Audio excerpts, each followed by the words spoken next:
Hello दोस्तों, कैसे हैं आप। उम्मीद करते हैं कि आप सभी लोग बढ़िया होंगे। दोस्तों, आज की इस वीडियो में हम बात करने वाले हैं टाटा रैलीज कंपनी की ओर से आने वाले हंग इंसेक्टिसाइड के बारे में। इसमें हम बात करेंगे इसके अंदर कौन कौन से एक्शन देखने को मिलते हैं, इसके अंदर कौन सा टेक्निकल हमें देखने को मिलता है और डोज क्या है, प्राइस क्या है, और साथ ही साथ जानेंगे इसका इस्तेमाल हम कौन कौन सी फसलों में कर सकते हैं और कौन से इंसेक्ट को यह कंट्रोल करता है।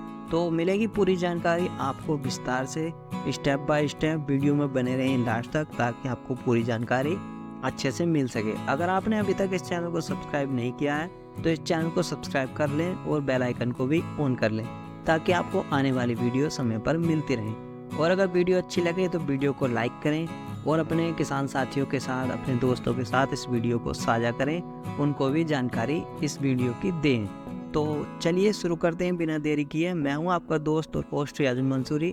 चलिए शुरू करते हैं। दोस्तों, हंग टाटा रैलीज कंपनी की ओर से आने वाला एक सिस्टमिक इंसेक्टिसाइड है, जिसके अंदर आपको एसीफेट 95% एचजी फॉर्म में देखने को मिल जाता है। एचजी यानी सोल्यूबल ग्रेन्यूल, जो कि पानी के कांटेक्ट में आते ही आसानी से खुल जाती है, वो एचजी फॉर्म होती है। दोस्तों, इसके अंदर सिस्टमिक एक्शन होने की वजह से जब हम इसका इस्तेमाल अपने फसलों में करते हैं तो फसलों में छुपे हुए इंसेक्ट जब पौधों को खाना शुरू करते हैं तो ये उनके पेट में जाकर उनके नर्वस सिस्टम पर अटैक करती है, जिसके कारण कीटों की भूख के कारण मृत्यु हो जाती है और हमें इसके लंबे रिजल्ट देखने को मिल जाते हैं। यानी सिस्टमिक एक्शन बहुत ही बढ़िया एक्शन होता है जो कि इस दवाई के अंदर पाया जाता है। इसके अलावा इसके अंदर ट्रांसलामिनार एक्शन भी हमें देखने को मिल जाता है, जिसकी वजह से हम जब अपनी फसल पर इस दवाई का स्प्रे करते हैं तो पत्तियों के निचली सतह पर भी छुपे हुए इंसेक्ट पर यह काम करती है, क्योंकि ट्रांसलामिनार एक्शन होने की वजह से दवाई पत्तियों के आर पार चली जाती है और आसानी से छुपे हुए इंसेक्ट को भी ख़त्म कर देती है।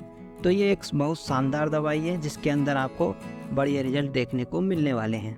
इसके अलावा दोस्तों, बात करें इसका इस्तेमाल हमें कौन कौन सी फसलों में करना चाहिए, तो उससे पहले हम जान लेते हैं यह हमारी फसलों में कौन कौन से इंसेक्ट को कंट्रोल करती है। तो ये मुख्यतः सभी प्रकार के उड़ने वाले या चूसने वाले कीटों को आसानी से कंट्रोल कर लेती है, जैसे thrips, aphid, jassid, white flight, fruit flight, mealybug, green plant hopper जैसे इंसेक्ट को ये आसानी से कंट्रोल कर लेती है। बाकी दोस्तों, इस दवाई का इस्तेमाल आप सभी प्रकार की सब्जी वर्गीय, फल वर्गीय, फूल वर्गीय, अनाज वर्गीय फसलों में आप इसका इस्तेमाल कर सकते हैं। वैसे इसका इस्तेमाल ज़्यादातर फूल वर्गीय और सब्जी वर्गीय फसलों में किया जाता है, क्योंकि इसका साइड इफ़ेक्ट कुछ नहीं होता। इसको आप फूल आने पर भी इस्तेमाल कर सकते हैं। ऐसा होता है जब भी हम सकिंग पेस्ट की जो भी दवाई लेते हैं वो ज़्यादातर फूल वाली फसलों पर नुकसान देती हैं, तो ऐसा इस दवाई के साथ कुछ नहीं है। आप इसका इस्तेमाल फल आने पर, फूल आने पर भी कर सकते हैं। इसका कोई भी साइड इफ़ेक्ट आपकी फसल पर नहीं होता है और यही इसकी खास बात मानी जाती है। इसी वजह से इस दवाई को अच्छी दवाइयों में गिना जाता है। और दोस्तों, ना ही इसका कोई साइड इफ़ेक्ट हमारे शरीर पर इसका दिखाई देता है, क्योंकि ऐसा होता है कुछ दवाइयाँ होती है जैसे इमीडा वगैरह हुआ, लैम्डा हुआ, ये हमारे शरीर पर जलन पैदा करती हैं। तो ये दवाई हमारे शरीर पर जलन भी नहीं करती, तो इसलिए ये बेस्ट दवाई मानी जाती है। आप इसका इस्तेमाल कर सकते हैं, कोई दिक्कत वाली बात नहीं है। इसके अलावा दोस्तों, अगर आप इस दवाई का इस्तेमाल किसी और अन्य दवाई के साथ करना चाहते हैं तब भी आप इस दवाई का इस्तेमाल अन्य दवाई के साथ मिलाकर कर सकते हैं। जैसे किसी भी इंसेक्टिसाइड के साथ आप इसका घोल बनाकर स्प्रे कर सकते हैं। इमामेक्टिन या कोई भी और दवाई के साथ आप इसका घोल बना सकते हैं। इसके अलावा पीजीआर के साथ आप इसका घोल बना सकते हैं। वाटर सोल्यूबल फर्टिलाइज़र के साथ इसका घोल बना सकते हैं। यानी किसी भी दवाई के साथ आप इसका घोल बना सकते हैं, कोई दिक्कत वाली बात नहीं है। बाकी दोस्तों, आप इसका घोल बनाते समय अगर आप किसी दवाई के साथ इसका घोल बना रहे हैं तो सावधानी बरतनी ज़रूरी है। हर दवाई को अलग अलग घोल बनाकर आपस में मिला सकते हैं, लेकिन सब दवाइयों को एक साथ घोल नहीं बनाना चाहिए। तो आप इस चीज़ का ध्यान रखें। तो चलिए दोस्तों, आप बात कर लेते हैं इसकी रेनफास्टनेस की, यानी हमें इसका रिजल्ट कैसा देखने को मिलता है।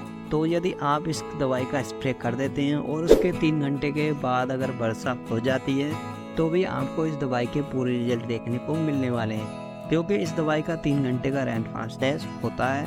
अगर 3 घंटे से पहले, 1 घंटा पहले या 2 घंटे पहले वर्षा हो जाती है तब आपको इस दवाई के कम रिजल्ट देखने को मिलेंगे। क्योंकि इसके अंदर कोई भी कॉन्टैक्ट एक्शन देखने को नहीं मिलता, केवल और केवल सिस्टमिक एक्शन देखने को मिलता है, जिसकी वजह से इसके थोड़े रिजल्ट लेट देखने को मिलते हैं। तो आप इस चीज़ का ध्यान रखें, मौसम ख़राब होने पर आप थोड़ा इत्यादि बरतें, या फिर इसके साथ आप सिलिकॉन बेस्ड स्टिकर का इस्तेमाल कर सकते हैं। उससे इसकी रेन फास्टनेस पर असर पड़ जाएगा और आपको इसकी रेन फास्टनेस अच्छी देखने को मिल जाएगी। और दोस्तों बात की जाए इसके टाइम पीरियड की, यानी इस दवाई का स्प्रे करने के बाद हमें इसके रिजल्ट कितने टाइम तक के, यानी कितने दिन तक के हमें हमारी फसलों में देखने को मिल सकते हैं। तो आपको अगर इस दवाई का इस्तेमाल करना है तो लगभग 10 से 12 दिन का रिजल्ट आपको अपनी फसल में देखने को मिल जाएगा। यानी आप अगर इस दवाई का इस्तेमाल अपनी फसल में कर लेते हैं तो उससे 10 से 12 दिन तक इस दवाई का आपकी फसल में असर रहता है।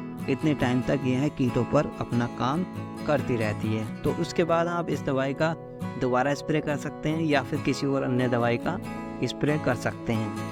तो किसान साथियों अब बात कर लेते हैं इसकी डोज की, यानी हमें इसका इस्तेमाल करते समय इस दवाई की कितनी डोज लेनी है।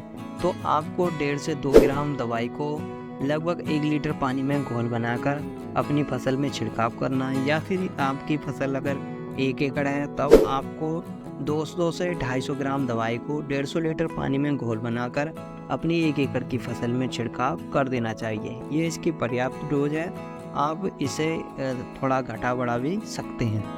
अगर आपकी फसल में इंसेक्ट का प्रकोप ज़्यादा है तो आप इसकी डोज बढ़ा सकते हैं, अगर कम है तो आप इतनी डोज पर इसे ले सकते हैं। इतनी डोज पर ये बढ़िया काम आपको कर दे देगी।